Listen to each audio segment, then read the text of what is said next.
నమస్తే, నేను మీ Shiva. Welcome to political engine. అసలు రాష్ట్ర నాయకులు ఢిల్లీ ఎందుకు వెళ్తారండి? అంటే ఎందుకు వెళ్తారు అనేది చాలా సామాన్యుడికి, లేకపోతే సామాన్య ప్రజలకు, రాష్ట్రంలో ఉన్న ప్రజలకు చాలామందికి అర్థం కాదు. ఎందుకు ఢిల్లీ పదే పదే వెళ్తారు? రాష్ట్రం తాలూకా విషయాలు ఏం మాట్లాడతారు? అంతర్గత చర్చలు అంటే 4 గోడల మధ్య జరిగే చర్చలు ఎంత కీలకంగా ఉంటాయని చాలామందికి తెలీదు.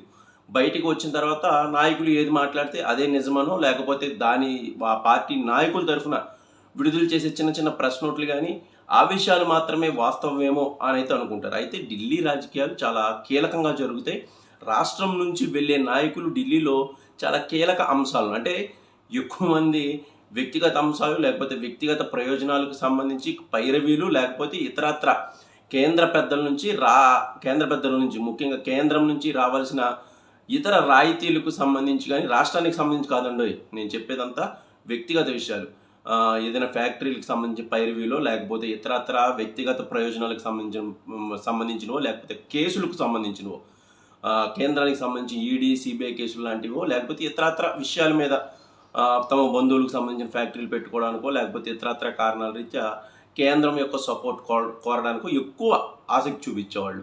సో కేంద్ర పెద్దల్ని కలుస్తున్నారు రాష్ట్ర పెద్దలు అంటే కీలకమైన అంశాలు, అంటే వాళ్ళకి సంబంధించిన వ్యక్తిగత అంశాలే ఎక్కువగా ఉంటాయని అయితే చాలామందికి తెలిసిన విషయమే. అయితే చాలా రోజుల తర్వాత ఉప ముఖ్యమంత్రి హోదాలో మొదటిసారి ఢిల్లీ వెళ్ళి కేంద్ర పెద్దలందరినీ కలిసిన పవన్ కళ్యాణ్ గారు దీనికి విభిన్నంగా, గతంలో జరిగిన అన్ని మీటింగ్స్కి విభిన్నంగా, అందరు నాయకుల తీరుకు విభిన్నంగా ఆయన ప్రవర్తించడం కానీ, పూర్తి స్థాయిలో రాష్ట్రానికి సంబంధించిన అంశాలను, రాష్ట్రానికి సంబంధించిన విషయాలకు సంబంధించిన మంత్రులను కలవడం ఒక చరిత్ర అని చెప్పుకోవాలి. ఎందుకు చరిత్ర అనేది నేను ఎందుకు చెప్తున్నానంటే, గతంలో ఎవరు వెళ్ళినా సరే ఏ కేసుల గురించో, లేకపోతే వ్యక్తిగత ప్రయోజనాల లబ్ధి గురించో, లేకపోతే కుటుంబ సభ్యులు బంధువుల లబ్ధి గురించో, లేకపోతే ఇతరత్ర పైరవీల గురించో వెళ్ళి వాటిని ప్రస్తావించేవాళ్ళు. దానికి సంబంధించి సానుకూలంగా అక్కడి నుంచి అనుమతులు కానీ, లేకపోతే అక్కడి నుంచి అంగీకారాలు కానీ తెచ్చుకునేవాళ్ళు. సో పవన్ కళ్యాణ్ గారు మొదటిసారి అంటే సుమారుగా 6 నెలలు అవుతుంది. 6 నెలల కాలంలో ఢిల్లీ ప్రత్యేకంగా వెళ్ళలేదు. ఒకసారి అమిత్ షా గారిని కలవడానికి మాత్రం వెళ్ళారు.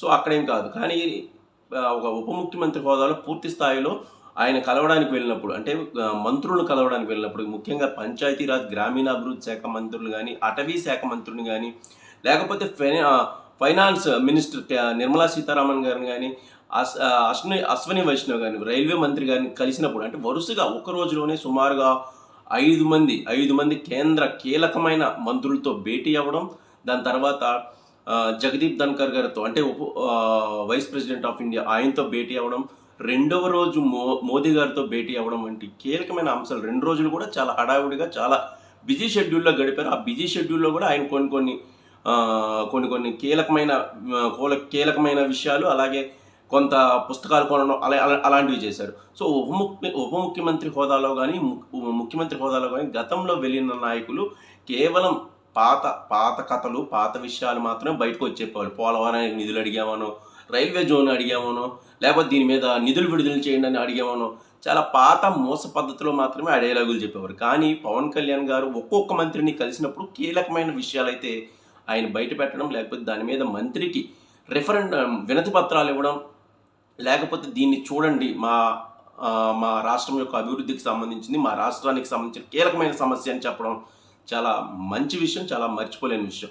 అటవీ శాఖ మంత్రి గారిని కలిసినప్పుడు ఎర్రచందనానికి సంబంధించి సింగిల్ విండో కావాలి, అంటే ఇతర రాష్ట్రాల్లో పట్టుకున్న ఎర్రచందనం దొంగలను ఎవరికి వాళ్ళు అమ్ముకోకుండా ఒకే సింగిల్ విండో విధానం ద్వారా ఈ వేలం నిర్వహించాలి, ఆక్షన్ నిర్వహించాలి, ఎగుమతి చేయాలి. దానివల్ల ఒక మంచి వేలో ఒకే పద్ధతిలో ఒక సరళతరంగా ఎర్రచందనం దొంగల్ని మనం డిస్పాచ్ చేయొచ్చు అని అయితే పెట్టారు. అలాగే పంచాయతీరాజ్ శాఖ మంత్రిని కలిసినప్పుడు కూడా పాత నిధులు, పెండింగ్ నిధులు ఉండిపోయినాయి.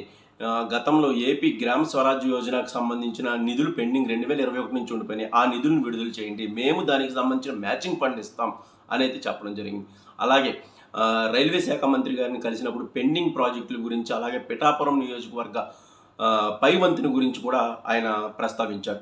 సో అలాగే గ్రామీణాభివృద్ధి శాఖకు సంబంధించి ఈ గ్రామాలకు సంబంధించిన అంతర్గత రోడ్లను కూడా వేయడానికి అనుమతి ఇవ్వండి, దీనివల్ల గ్రామాలకు ప్రయోజనం కలుగుతుంది అని అయితే కీలకమైన అంశాలు. ఇవన్నీ ప్రతి మంత్రి అంటే పవన్ కళ్యాణ్ గారి దగ్గర ఉన్నవే కీలకమైన శాఖలు, 4 శాఖలు కూడా చాలా కీలకమైనవి. ఈ 4 శాఖల్లో ఉన్న కీలకమైన అంశాలను కేంద్ర పెద్దల దగ్గర ప్రస్తావించడం గానీ, వాళ్ళకు సంబంధించి దీని మీద చర్చించడం గానీ ఒక శుభ పరిణామం. ఎందుకంటే రాష్ట్ర స్థాయిలో వెళ్ళిన నేతలు, ఢిల్లీకి ప్రధానంగా వెళ్ళిన నేతలు అక్కడ సాధించుకోవాల్సిన అంశాలు, శాఖలకు సంబంధించిన అంశాలను ప్రస్తావించడం నిజంగా ప్రతి ఒక్కరూ రాజకీయాలకు అతీతంగా దీన్ని స్వాగతించాలి. పవన్ కళ్యాణ్ గారు చేసిన ఈ 2 రోజుల పర్యటన ఖచ్చితంగా చరిత్రలో నిలిచిపోతుంది. ఆయన వెళ్ళిన విధానం గానీ, ఢిల్లీ పర్యటనకు అక్కడ చక్కబెట్టిన విధానం గానీ, అందరినీ కలిసి వాళ్ళ మన్ననలు పొందిన విధానం గానీ బ్రహ్మాండం అని చెప్పుకోవాలి. పవన్ కళ్యాణ్ గారిని ఇదే తరహాలో అయితే రాష్ట్రానికి సంబంధించిన కీలకమైన విషయాలు, కీలకమైన ప్రాజెక్టులను సాధించడానికి ఒక సాధనంగా కూడా ఈ మన రాష్ట్ర ప్రభుత్వం అయితే ఉపయోగించుకోవాలని అయితే నేను అనుకుంటున్నాను. Thank you.